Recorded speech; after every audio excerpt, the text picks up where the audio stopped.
Ya Nabi salam alaika, Ya Rasul salam alaika.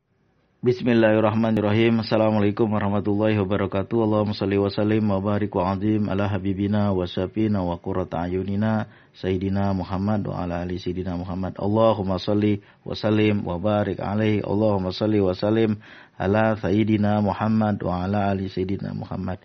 Tahun 1996 saya lagi belajar biologi. Di mana itu? Di fakultas saya. Waktu itu kuliah belajar biologi semester pertama yang ada pelajaran biologi, fisika, kimia, dan anatomi 1. Nah itu aja, 20 SKS itu juga udah. Jadi ketika lagi belajar, beliau ini dosen bertanya kepada kita semua. Setelah beberapa kalimat, pakai proyektor itu beliau mengatakan begini. Manusia itu berasal dari mana? Lalu coba jawab, kawan-kawan ada yang jawab. Ya berasal dari ibu kita, bapak kita. Ada dari bapaknya dari mana? Dari neneknya. Ada yang bilang dari Nabi Adam. Macam-macam jawaban. Saya waktu itu diam aja, gak ngomong apa-apa. Kawan saya pada sibuk jawab, saya gak ngomong apa-apa, diam aja. Lalu beliau berkata, manusia itu berasal dari air, dia bilangnya. Manusia itu berasal dari pertemuan sperma dan ovum. Dan itu air. Dia bilangnya dari air. Suatu hari Rasulullah ditanya, min aina antum semua? Dari mana kamu semua? Min aina antum? Dari mana kamu semua? Beliau menjawab, nahnu minal ma. Waktu itu beliau kan sedang dalam kondisi perang. Dan kondisi perang, kalau dibilang kita dari mana, nanti kadang-kadang orang tua yang ada di situ itu mata-mata sebenarnya dia. Lalu Rasulullah menjawab, kalau ditanya, katakan, nahnu minal ma. Kami dari air. Sehingga orang tua itu berpikiran bahwa pasukan beliau itu berasal dari sumber air. Padahal beliau maksud mengatakan bahwa kami manusia ini semua berasal dari air. Manusia berasal dari air. Di dalam buku-buku filsafat, bahkan salah satunya Imam Ghazali mengatakan, man aropa nafsahu aropa robbahu. Siapa yang tahu dirinya, dia tahu akan Tuhannya. Siapa yang mengenal dirinya, dia mengenal Tuhannya. Begitu juga kita, apa yang disampaikan, jangan sampai kita seperti siapa dalam buku filsafat tuh Khail bin Yaqzan, anak rusa. Udah pernah dengar belum kisahnya? Khail bin Yaqzan ini ada 2 versi kelahirannya. Dibilang dari inti bumi itu makin ngawur aja. Manusia Allah yang ciptakan. Kalau misalnya dari inti bumi mah nanti ada manusia-manusia lain yang versinya beda dengan Nabi Adam. Jadi yang lebih namanya juga kisah filsafat, perumpamaan. Jadi sebenarnya Khail bin Yaqzan ini adalah seorang anak yang lahir dari 2 bangsawan. Tapi karena nggak direstui orang tuanya, dia kawin lari. Kalau zaman sekarang namanya, kalau zaman dulu entah apa namanya. Yang penting dia kawin lari, nggak ketahuan. Lalu ketika lahir anak, dihanyutkan. Dan dia, si Khail bin Yaqzan ini, masuk ke dalam satu pulau terdampar. Dan di pulau itu dia diasuh waktu bayi oleh rusa. Nah itu ada tuh kisahnya Khail bin Yaqzan, itu kisah filsafat. Nah waktu itu Khail bin Yaqzan mencari Tuhannya, mencari kekuatan lain. Dia berpikir ada kekuatan lain setelah saya. Ada kekuatan lain, kematian, bencana alam itu sesuatu yang besar itu. Tsunami di mana-mana, bukan hanya di Aceh, di mana-mana tsunami, di Jepang, dan lagi terutama Jepang yang paling banyak banget itu terjadi sering gempa bumi, bencana alam. Kan hari itu juga tsunami juga, gempa bumi besar juga di Jogja, di Padang, di Pangandaran, di mana-mana. Itu kekuatan di luar kekuatan manusia. Sehingga manusia berpikir ada kekuatan lain. Kalau Khail bin Yaqzan dia nyari petunjuk sendiri, nyari Tuhan sendiri. Teringat nggak Nabi Ibrahim berkata, ini adalah Tuhan saya. Waktu suatu malam melihat bulan, dia terang. Lalu ketika matahari terbit, mana bulan, mana Tuhan udah nggak ada. Ini Tuhan saya selanjutnya, yaitu matahari yang lebih besar dan lebih terang lagi. Setelah matahari tenggelam, yang tema malam, ini wajah wajhiya lillazi fatara samawati wal ardi muslima wa ma ana minal musyrikin. Nah, beliau mengatakan ini adalah bukan Tuhan, yang Tuhan adalah Allah. Ini wajah wajhiya lillazi fatara samawati wal ardi hanifa muslima wa ma ana minal musyrikin. Jadi satu yang diajarkan Makanya dikeluarkan nabi-nabi, dikeluarkan rasul-rasul, itu menjadi pembawa petunjuk buat kita semua. Begitu juga doa-doa yang kita sampaikan, yang diajarkan oleh Rasulullah. Bukan kita ngarang-ngarang sendiri. Yang gak ada dasarnya kita buat sendiri. Takut, lalu kita mengadakan sembahan-sembahan, sesajen-sesajen. Kalau saya kurang setuju yang kayak gitu. Kenapa? Saya baca satu buku, ditanya sama satu orang begini, ini kami persembahkan untukmu. Apa kata jin? Mana ada Tuhan, bangsa kami makan gituan. Yang makan itu bangsa Tuhan, bangsa kami gak makan gituan. Dia bilang kan. Jinnya sendiri yang ngomong, bangsa kami gak makan gituan. Ya benar juga. Karena menurut Rasulullah, jin itu yang dia makan ada tulang. Dan jin versi mungkin beda-beda, banyak versinya jin itu kan. Yang dia makan adalah tulang. Makanya kita nggak boleh beristinja dengan tulang. Nggak ada kasih. Karena itu makanan saudaramu. Nah, itulah yang saya tengok dalam satu hadis. Nah, kalau kita berdoa, kita memohon ibadah dengan cara apapun, berdoa dengan cara apapun, yang tidak sesuai dengan apa yang disampaikan Rasulullah, nggak usah diikutin. Kenapa? Kita orang Islam, disebutkan di dalam Al-Quran, Al-Yauma akmaltu lakum dinakum wa atmamtu alaikum wa raditu lakumul Islam madina. Pada hari ini telah aku sempurnakan agamamu, telah aku cukupkan nikmatmu, dan aku jadikan Islam sebagai agamamu. Wa may yabtaghi ghairal islami dina fala yuqbala minhu fa huwa fil akhirati minal khasirin. Siapa yang mencari agama, mencari milah selain daripada Islam, maka dia termasuk di dalam akhirat, termasuk golongan orang-orang yang merugi. Begitu juga kita membaca doa. Kalau doa bahasa apa aja boleh. Yang penting jangan di dalam sholat. Bahasa Inggris boleh, bahasa Sunda boleh, bahasa Jawa monggo, bahasa Betawi ya terserah lu boleh, semua boleh. Cuma yang jangan di dalam sholat. Doa bahasa apa juga Allah ngerti, Allah paham. Cuma di dalam ibadah ada juklaknya, petunjuk pelaksanaan, itulah syariah. Khotbah Jumat jangankan kalimatnya, rukun-rukunnya.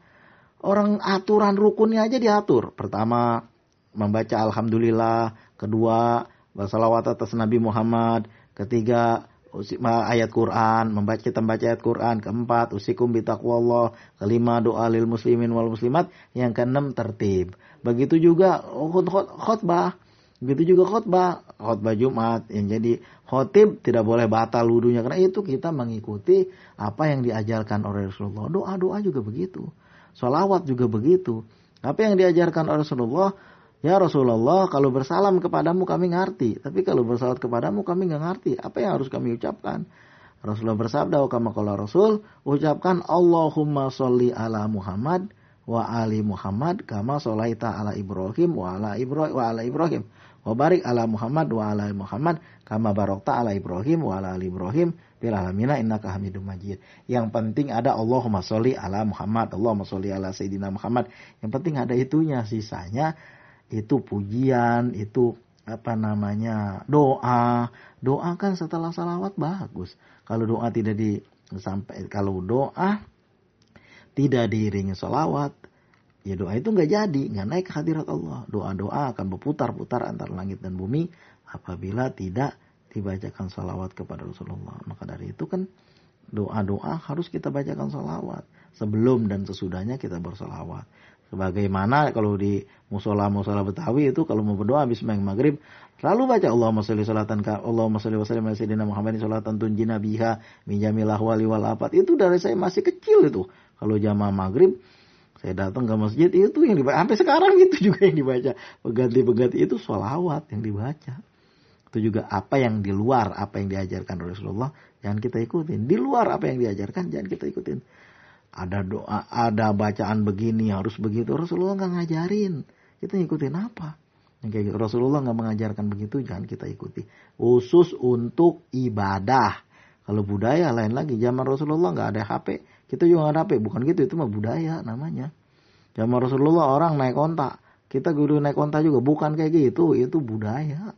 Beda dengan ibadah. Ibadah itu dalam usul fikih disebutkan ibadah itu asal mualah hukumnya haram. Nggak boleh kita mengadakan ibadah masing-masing. Caranya begini, caranya begitu, terserah kita. Solu kama ro'aitumuni usoli. Sholatlah kamu sebagaimana engkau melihat saya sholat. Kita zaman udah 1400 tahun terpisah dari Rasulullah. Bagaimana kita melihat Rasulullah salat? Dari hadis-hadis yang disampaikan oleh Rasulullah, turun kepada sahabat, kepada guru kita, gurunya lagi, sampai kepada kita. Apalagi zaman sekarang udah ditulis, ada bukunya ada. Nah begitulah, maka dari itu bacaan sholawat juga begitu. Apa yang diajarkan, saya lihat banyak sekali di YouTube ini, dengan mengamalkan ini Anda kayak baca macam-macam itu mantra itu bukan punya kita, itu punya orang di luar kita. Kita tuh doa kepada Allah, doa juga syaratnya nggak gampang. Doa hanya sekedar berdoa ya nggak masalah, cuma kabulnya kalau bagaimana? Doa yang dikabul itu doa yang disampaikan dengan hati yang hadir, pertama. Yang kedua, orang yang makanannya dijaga. Para koruptor, para penipu, para pemarkup harga, para penipu itu mereka pening kita lihat ya. Itu kan waktu Nabi Isa, zaman Nabi Isa itu, ada yang bilang zaman Nabi Musa, ketika semua orang mau berdoa minta hujan, semuanya datang. Ketika itu Nabi Musa berkata, sebelum kita berdoa, coba semua jujur, siapa yang berdosa keluar dari sini. Setengah lapangan keluar. Siapa yang, sekali lagi saya sampaikan, siapa yang berdosa keluar dari sini, tinggal 25%. Sekali lagi, siapa yang pernah berbuat dosa sekecil apapun, jangan sampai doa kita nggak diterima oleh Allah. Ini udah panas, luar biasa ini panasnya ini. Udah nanti kita kekeringan, nggak ada air. Coba, akhirnya pada keluar semua, tinggal satu orang.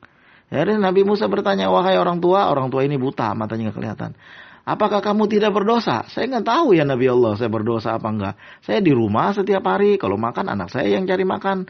Saya nggak bisa ngapa-ngapain karena mata saya buta. Kalau begitu kata Nabi Musa, berdoalah.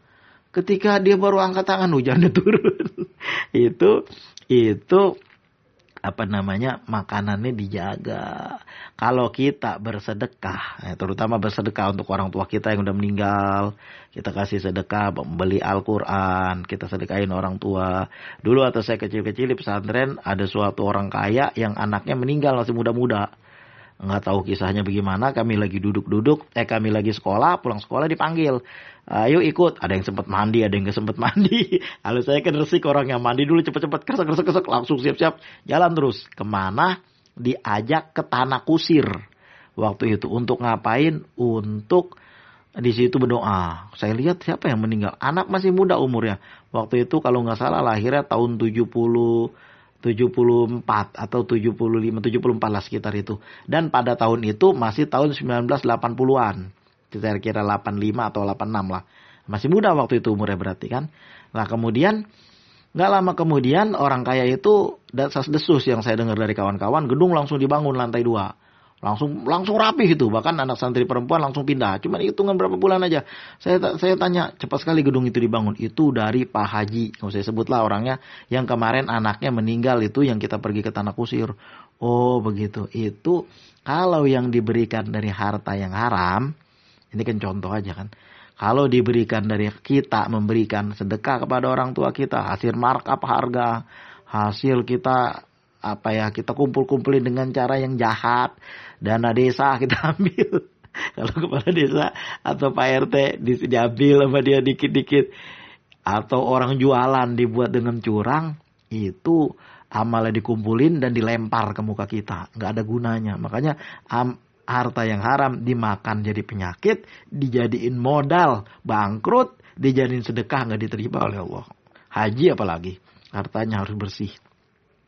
Nah begitu juga bagaimana suatu hari Rasulullah bersabda, ada satu orang yang datang, kama qala Rasul, ada satu orang yang datang pakaiannya seolah-olah kotor, badannya lemah, seolah-olah habis perjalanan jauh. Lalu dia menangis berdoa kepada Allah. Dan Allah tidak mengabulkan doanya. Gara-gara apa? Bagaimana mau diterima oleh Allah doanya? Makanan yang dia makan barang haram. Dari sumber penghasilan yang haram. Pakaian yang dia pakai dibeli dari sumber yang haram. Bahkan dia sendiri terlahir dari barang haram. Bagaimana Allah mau menerima doanya? Nah, itu warning dari Rasulullah. Bahwa orang yang mau berdoa bukan hanya sekedar ditulis ini lalu dibaca-baca. Enak amat kayak begitu. Dijaga itu. Nah suatu hari Rasulullah dalam perang Badar. beliau tengah malam, sepanjang malam itu berdiri memohon kepada Allah, berdoa, sholat, berdoa kepada Allah. Ya Allah, seandainya hari ini kaum muslimin kalah, tidak ada lagi agama, tidak lagi ada yang menyembahmu ya Allah. Kapan itu? Ketika perang Badar. Perang Badar itu sulit loh. Tempatnya di Badar itu panas. Lalu kaum muslimin dalam keadaan miskin. Dan bulan puasa. Bulan puasa. Kita bulan puasa tidur di tempat berasa, habis subuh udah pada tidur. Nanti bangun istirahat jam 12. Mending kalau yang sholat johor tidur lagi. Bangun asar baru udah nyari makanan. Habis itu kita nunggu sebentar sambil main game, udah maghrib. Kita makan, habis makan kagak sempet terawih, kekenyangan tidur. Tidur bangun begadang kita malam-malam kelayap-layap. Besok pagi begitu lagi 30 hari, 1 bulan penuh kita jalanin. Begitu. Coba kaum muslimin di bulan puasa, perang Badar bulan puasa. Jumlah kaum muslimin cuma 300-an, jumlah kaum musyrikin 1000 lebih. Coba beratnya. Yang di luar daripada apa yang diajarkan oleh Rasulullah jangan kita pakai, karena kita kaum muslimin ada aturannya. Nah, gitu juga siapa yang tahu dirinya, man aropa nafsahu aropa robbahu, dia akan tahu akan Tuhannya. Rasulullah udah mengajarkan kita bagaimana cara-cara beribadah. Solu kama ra'aitumuni usolli. Beliau mengajarkan kita untuk pertama apa itu? Bersaksi tiada Tuhan selain Allah dan Muhammad adalah utusan Allah. Lalu dirikanlah sholat. Solu kama ra'aitumuni usolli. Sholatlah seperti engkau melihat saya sholat. Lalu membayar zakat. Khuj min amwalihim shadaqatan tutahhiruhum wa tuzakkihim wa tusolli alaihim.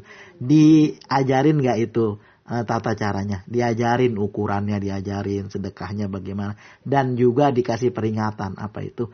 Qaulu ma'ruf khairum min shadaqatin yatba'uha aja. Sedekah yang diiringi dengan cacian, makian, dasar males lu. Nih, males banget nih. Itu qaulu ma'ruf, ucapan yang baik, lebih mulia daripada sedekah ngasih tapi sambil menghina. Nah, itu yang gak dikasih.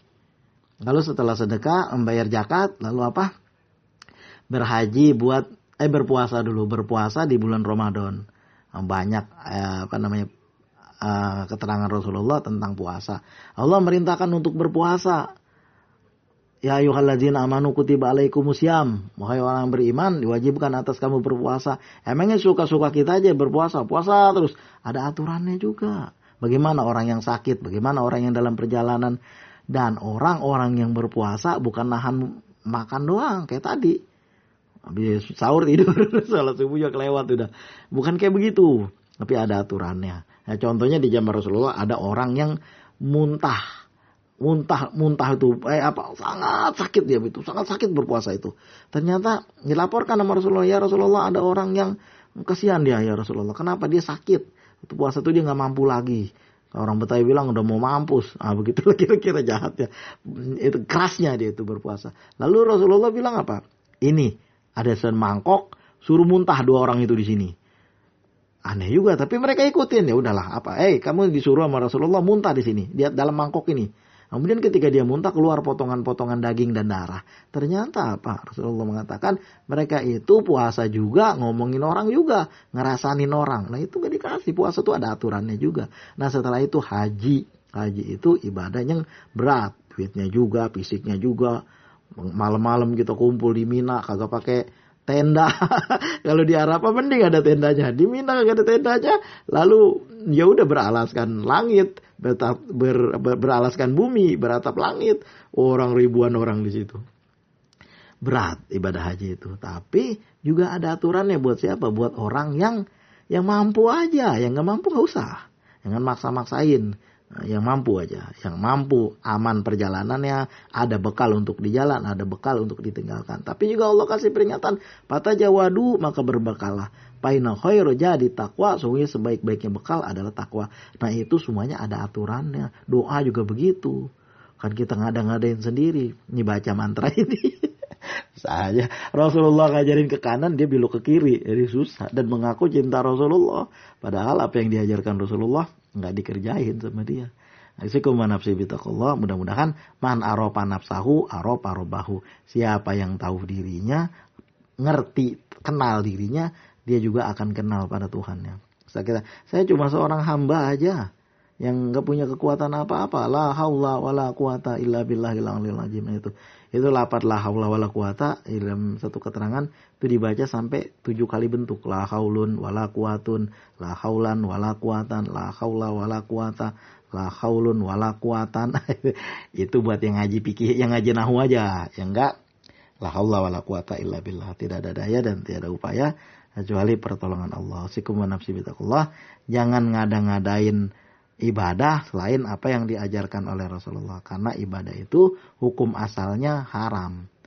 Makanan hukum asalnya halal. Nah, kita baca dulu lah untuk buku fikih Mabadiul Awaliyah karangan Abdul Hamid Hakim juz 2, tapi juz 1 belum ada. Jadi karena ibadah itu hukum dasarnya haram, kita nggak boleh asal-asalan ngarang-ngarang ibadah. Pergi haji, ya al-haju Arafah, haji itu di Arafah. Tanggalnya ditentukan, waktunya ditentukan, bulannya ditentukan. Haji kapan? Habis Idul Fitri, tanggal 1 Syawal, tanggal 2 Syawal kita haji. Ya kagak bisa. Oke, tanggal 10 Zulhijjah kita haji. Tapi bukan di Arafah, di Monas. Kagak bisa. Emang udah ditentukan, yang nama ibadah itu ditentukan. Haji itu ditentukan. Begitu juga berdoa. Jangan kita asal-asalan aja baca mantra ini, mantra itu.